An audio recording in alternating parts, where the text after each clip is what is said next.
देवी, अब तो मेरा अवतार कार्य प्रारंभ हुआ है। मैं पांडवों को अपना शस्त्र बनाकर कौरवों के रूप में पृथ्वीलोक पर जन्मे राक्षसों का संहार करूंगा। तभी मेरा कार्य लगभग पूर्ण होगा। मैंने केवल शिशुपाल और दंतवक्र के लिए अवतार नहीं लिया है। आपका यह विचार 100% सत्य है। प्रणाम।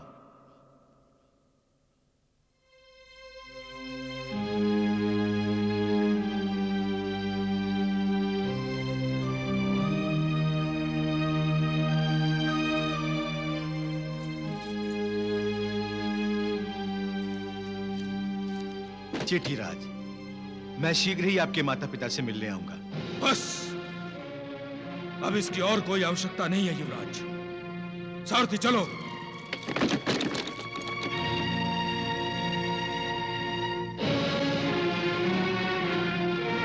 करुषराज, चेटीराज इतने कुपित क्यों हैं? जिस राजकुमारी के साथ उनका विवाह होने जा रहा है, यदि वो राजकुमारी ये कह दे कि वो द्वारकाधीश श्री कृष्ण से प्रेम करती है, तो चेटीराज शिशुपाल प्रसन्न होंगे। युवराज रुक्मी, मैं तो विस्मित हूं कि चेटीराज ने इतनी सहनशीलता कैसे दिखाई, कैसे पी गए इतने बड़े अपमान का घूंट, और वो अपमान आपकी बहन ने किया।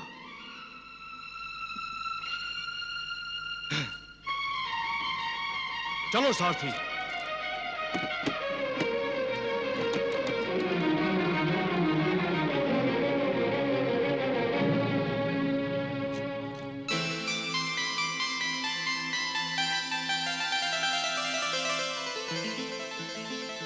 देवर्षि, आप यहां? प्रभु की इच्छा थी, मैं आ गया।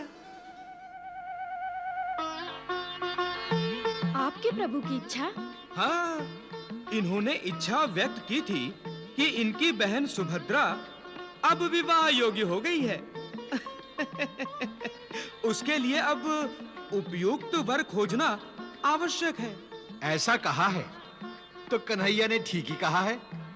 किंतु दाऊ भैया, जब मैंने सुभद्रा से पूछा तो इसने कहा कि पहले विवाह कृष्ण भैया का होगा, उसके पश्चात मेरा।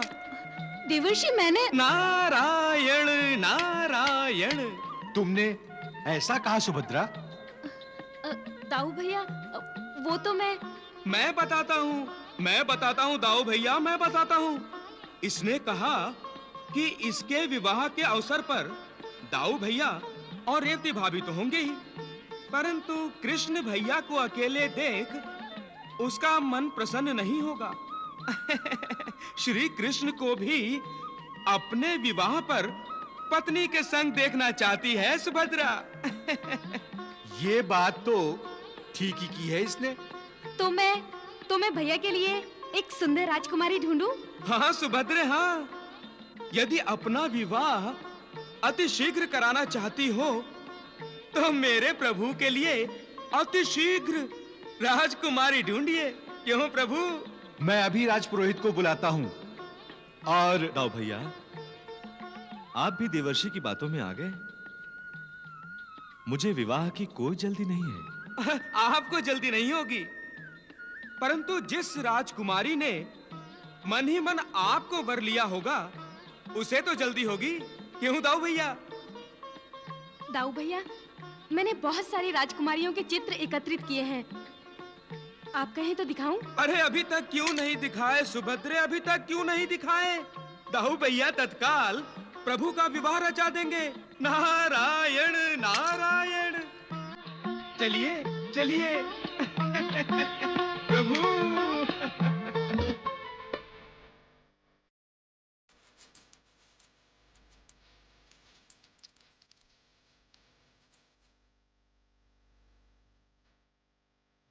नारायण नारायण।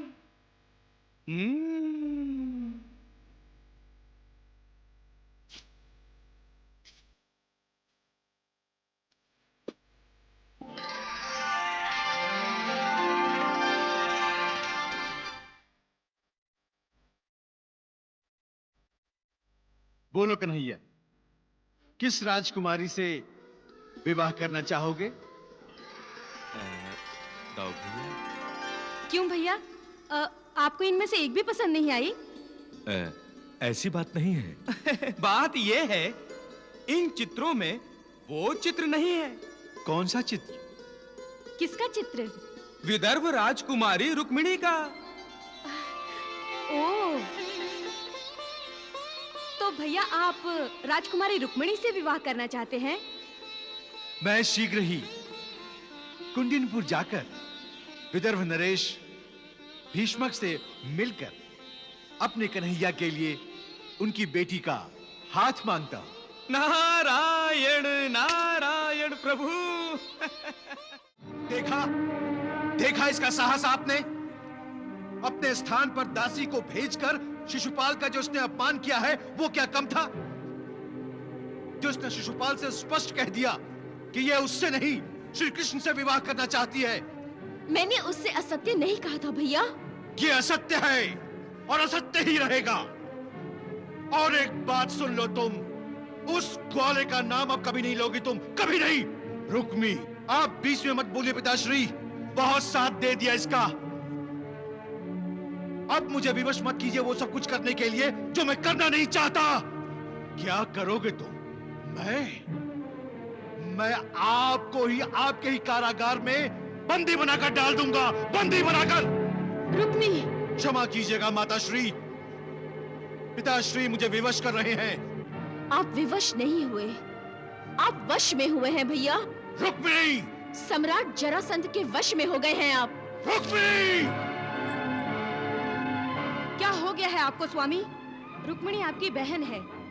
जिस शिशुपाल के लिए आप इसका दिल दुखा रहे हैं और महाराज और महारानी का अपमान कर रहे हैं, वो शिशुपाल क्या है आपका? शिशुपाल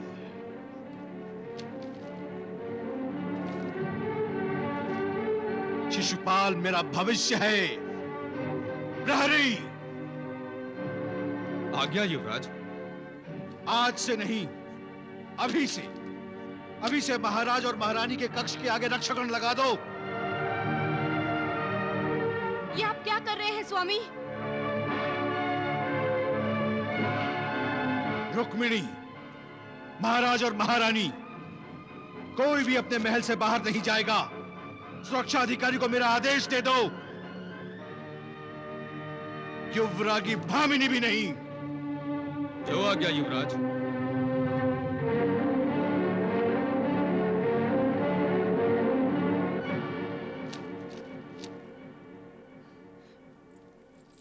पिताश्री,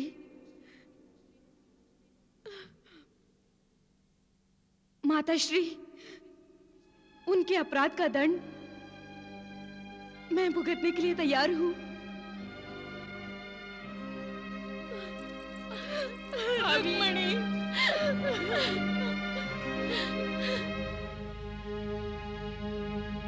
देवी, जो लोग स्वयं अपना भविष्य नहीं बना पाते, वे दूसरों के बाहुबल, मनोबल अथवा तपोबल का अवलंबन ही ढूंढा करते हैं। देवी, रुक्मी बलवान है, किंतु इस समय स्वयं अहंकारों के अधीन है। जब बलवान विकारों के अधीन हो जाता है, तब वो निर्बल हो जाता है और बलवान हो जाते हैं उसके विकार। यही कारण है कि इस समय उसे भविष्य का अर्थ तक नहीं पता।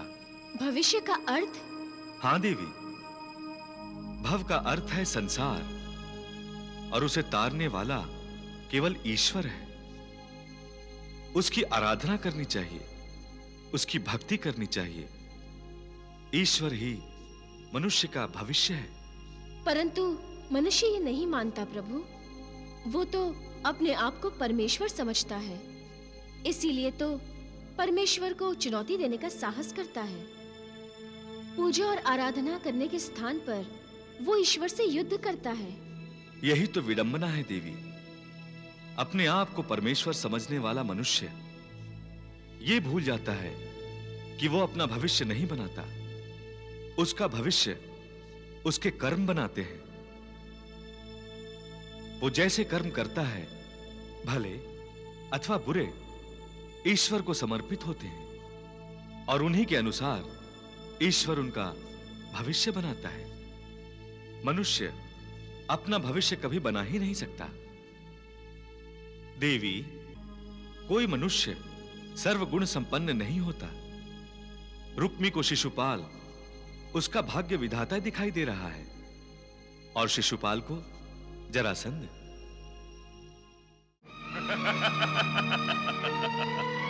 अच्छा है, तुम्हारा तर्क अच्छा है। तुम रुक्मिणी से इसलिए विवाह नहीं करना चाहते क्योंकि वो कृष्ण से विवाह करना चाहती है। आप मेरा उपहास उड़ा रहे हैं काकाश्री। उपहास तो तुमने मेरा उड़ाया है। एक स्त्री से पराजित होकर चले आए। क्या मैंने तुम्हें यही संस्कार दिए थे कि तुम रणभूमि छोड़कर भागो? मैंने रणभूमि नहीं छोड़ी काकाश्री। शिशुपाल, नारी का मन जीतना भी एक युद्ध होता है और यदि मन न जीता जाए तो पुरुष नारी को ही जीत लेता है। उसे महायुद्ध कहते हैं। तुमने तो न मन जीता है और ना ही रुक्मिणी को जीतने का प्रयास किया।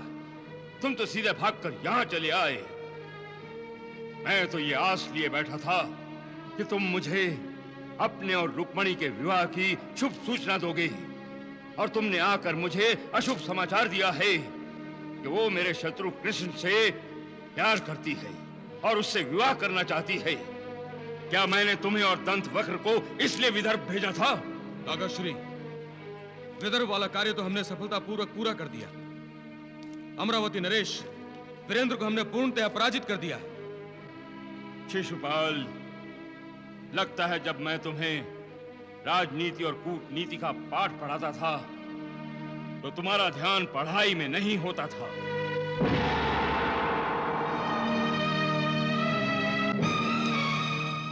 इतना भी नहीं समझे कि मेरे हृदय में क्या चल रहा है? जानते हो, राजा वीरेंद्र को विदर्भ पर आक्रमण करने के लिए अप्रत्यक्ष रूप से आदेश मैंने ही दिया था और वीरेंद्र को नष्ट करने का आदेश भी मैंने तुम्हें दिया था। परंतु क्यों काकाश्री? क्योंकि मैं चाहता था कि वीरेंद्र के साथ साथ तुम रुक्मिणी को भी जीत लो। रुक्मिणी को मैंने देखा नहीं, सुना है कि वो त्रिभुवन सुंदरी है।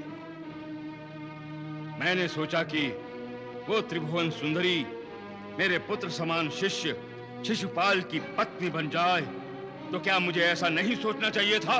नहीं काकाश्री, आप तो मेरा भला ही सोचेंगे। परंतु तुमने मेरी सोच के साथ न्याय नहीं किया। रुक्मिणी को जीते बिना ही चले आए। शिशुपाल, कृष्ण केवल मेरा शत्रु नहीं, वो तुम्हारा भी शत्रु है, महाशत्रु।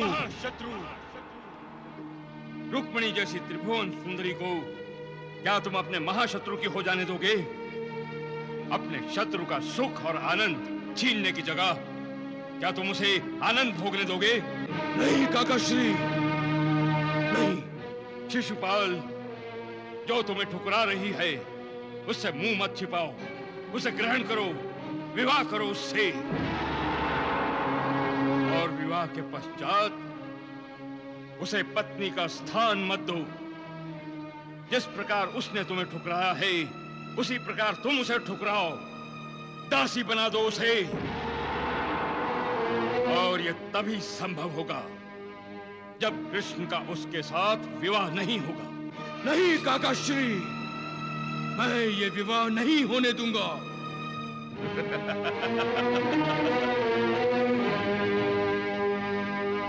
ये तो हुई राजनीति। अब सम्राट जरासंध नहीं, पिता जरासंध अपने पुत्र समान शिष्य शिशुपाल से पूछ रहा है, क्या रुक्मिणी ने तुम्हें आकर्षित नहीं किया? मैं उससे आकर्षित हूं काकाश्री। और तुम्हारा मन? मन भी चाहता है कि वो मेरी पत्नी बने। बनेगी वत्स, रुक्मिणी तुम्हारी ही पत्नी बनेगी। तो उसके लिए मुझे विदर्भ पर आक्रमण करना होगा? नहीं, उसकी आवश्यकता नहीं पड़ेगी। विदर्भ हमारा मित्र है वत्स। मैं रुक्मी को बुला लूंगा और रुक्मणी के साथ तुम्हारा विवाह निश्चित कर दूंगा।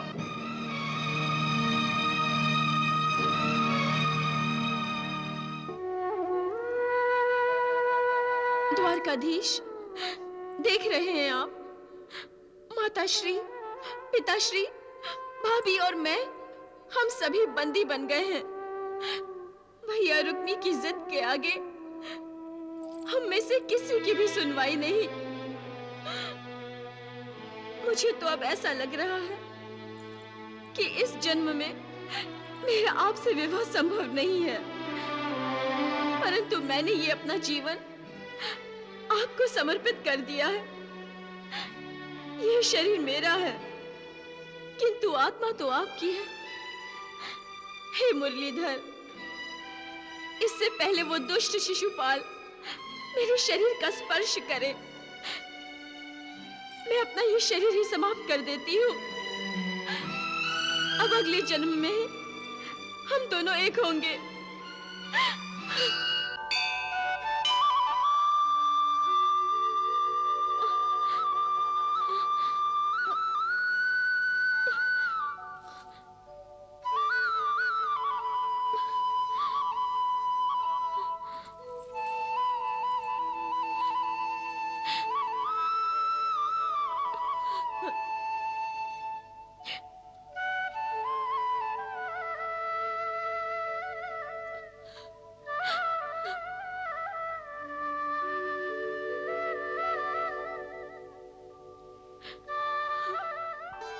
आप रो रही हैं देवी?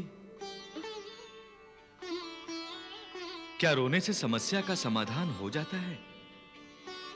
कौन बोल रहा है? मैं आपकी अंतरात्मा हूं। मेरी अंतरात्मा? अभी अभी तो आपने स्वयं कहा राजकुमारी कि मैं आपकी आत्मा हूं। द्वारिकाधीश, आप निराश क्यों हैं? इसलिए कि आप बंदी हैं? देवी, बंदी तो इस संसार का हर प्राणी है।